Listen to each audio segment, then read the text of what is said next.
واخيرا المزادات على قطع الهاردوير رجعت من تاني. سيب ده كده بقى وتعالى بقى اشرح لك واحده واحده، عشان عارفين في مزادات اصلا على حاجات يعني جامده جدا، ومزادات بتبدا من جنيه واحد بس. جاهز محفظتك؟ يلا بينا.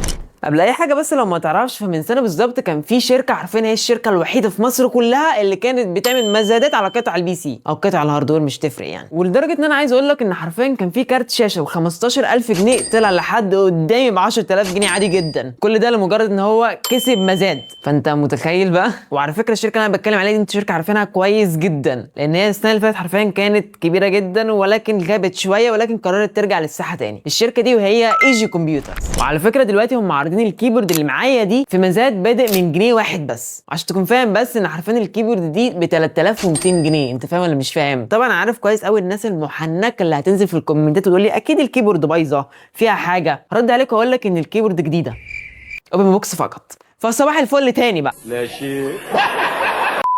وعايز اقول لك ان هم كمان عارضين دلوقتي جي تي اي في، يعني ممكن مثلا جي تي اي في لعبه ثمنها 800 جنيه تاخدها ب 500 جنيه عادي جدا. وعارضين كمان اف سي 26. وكمان عايز اقول لك ان هم عاملين مزاد على محفظه بقيمه 300 جنيه بتتحط في حسابك على موقع اي جي كمبيوترز طبعا. فانت بقى تخيل بقى لو خدت المحفظه دي ب 200 جنيه ودخلت تجيب حاجه ب 300 جنيه، انت كده يعني هتفلس الشركه حقيقي كده. صباح الفل. هتلاقيني سايب لك لينكات المزادات دي كلها في البايو عندي. وعايز اقول لك على فكره ان خلاص في مزادات بتخلص زي جي تي اي في فاضل عليها حوالي 3 ساعات، وكل ده على فكره لسه ما جابتش ال 400 جنيه. وبس كده رجاله.